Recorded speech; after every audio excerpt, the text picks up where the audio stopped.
Magandang araw sa inyong lahat mga bro. Ayan, so meron tayong gagawin dito na isang XRM 110 ba ito mga bro? Ayan o, XRM 110 po yan. So magwa-wiring tayo nito mga bro, kasi ang unang pinagawa dito ng may-ari ay pinaandar. Kung napanood yung video na naglinis tayo ng carburetor, ito na po yun. Ang problema, okay na yan, hindi naman kinukuha ng may-ari. Kaya, ayun o, ninakaw yung harness mga bro. Ayun o, bulok na nga yung motor, ninakaw pa. Kawawa tayo nito. Hinugot yung sa stator, yung sa gear indicator, so yung sa CDI hinugot din. At yung harness dito hinugot din mga bro. Pati yung lahat ng harness ninakaw. Magkano lang pag bininta yun? Babalitan, wala pa yan, no? Kaya ang gagawin natin mga bro, temporary. Total, wala rin naman mga switch to. Wala na rin naman siya mga switch. So, papagarahin lang natin, papaandarin lang natin. At yan mga bro, tuturuan ko kayo kung paano ang connection ng mga bawat wire nyan. At yan, bago natin umpisahan, syempre yung mga bago pa lang sa ating channel, huwag niyo pong kalimutan mag-subscribe para po lagi kayong updated tuwing mag-upload po tayo ng mga panibagong videos.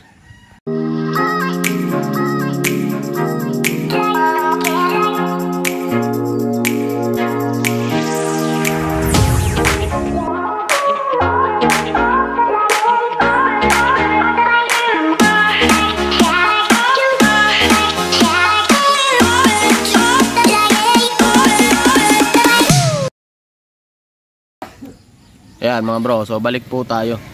So sasabihin ko na lang sa inyo mga bro yung mga position ng bawat wire, pero hindi ko na i-demo sa inyo kung paano talaga yung pag wiring in actual. Pero ganoon din naman yung gagawin natin, kasi kapag ka in step by step tutorial natin, hahaba na naman po yung video, alam ko naman na nagagalit kayo kapag mahaba yung video, kaya sasabihin ko na lang sa inyo yung mga position ng bawat wire.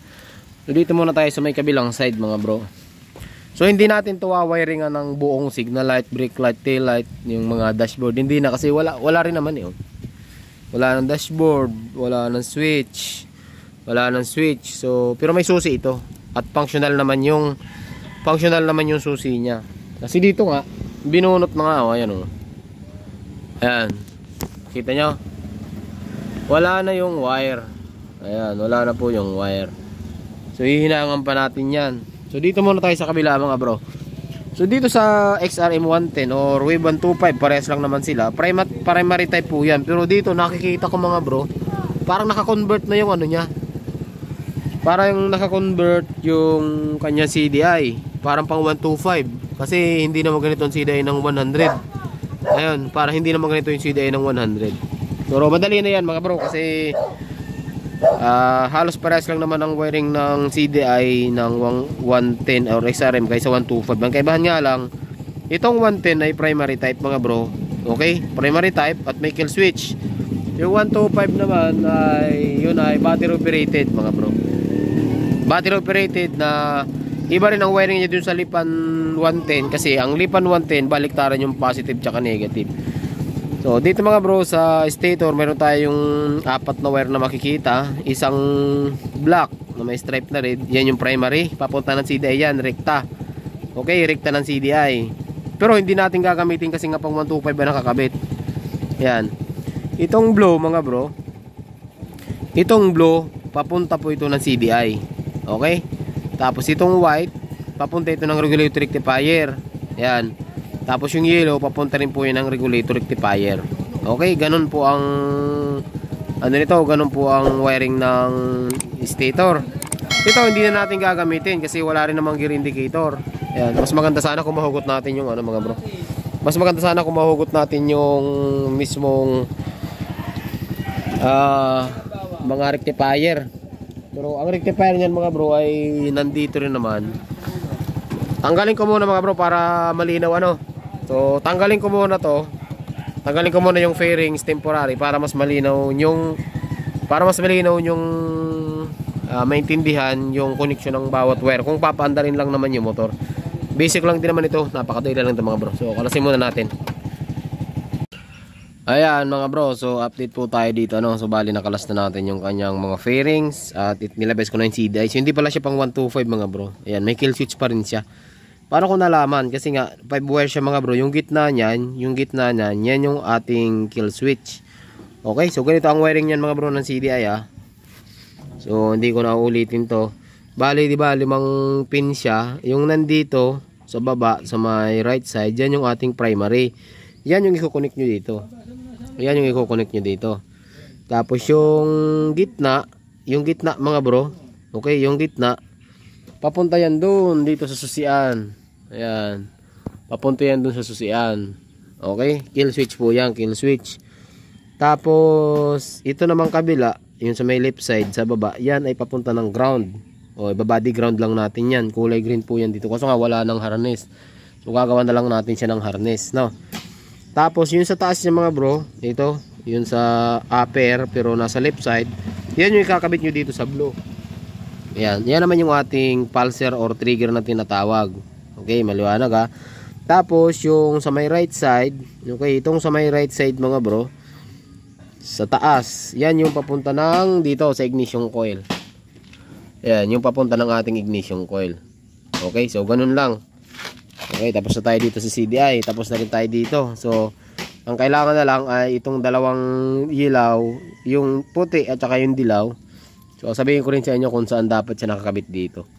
So, tanggalin ko rin itong mga brong regulator rectifier niya, no? So, kalasin natin itong regulator rectifier para makita nyo rin yung pwesto ng wire na pagkakabitan natin ng regulator rectifier.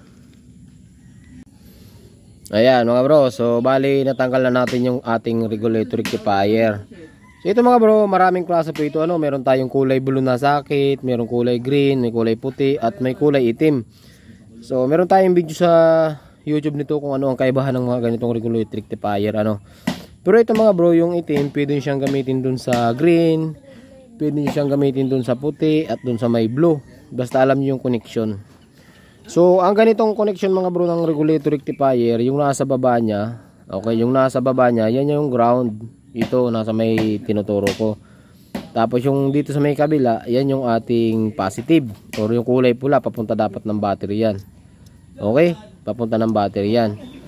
Tapos, ito sa baba, okay, ito sa baba, ito yung dilaw. Dito nyo itatap yung dilaw. Diba meron tayong dilaw dito, ayan. Yung dilaw na to, kakabit natin dito sa dilaw. Tapos yung tataas, yun naman yung puti. Kakabit natin yung puti. Yung puti dilaw, okay lang sana magkabaliktad. Pero kung usapan proper, yung nasa baba yung dilaw. Nandito naman, itong parte na to, nandito yung negative. At nandito naman yung positive sa taas. Yung papunta ng battery na ito mga bro, no, papunta siya ng battery. Ito ground lang to sa baba. Ayun lang, ganun lang mga bro yung wiring na gagawin natin dito. Tapos, mas maganda kung mahinangan natin to mga bro, no. Mas maganda kung mahinangan natin to, itong susiang, kasi para magamit pa rin yung susi. Sino kaya kasi nagnakaw nito? Wala, bulok na nga yung motor mga bro, ninakaw pa. Kawawa. So, update ko kayo mamaya mga bro sa ginawa natin, no.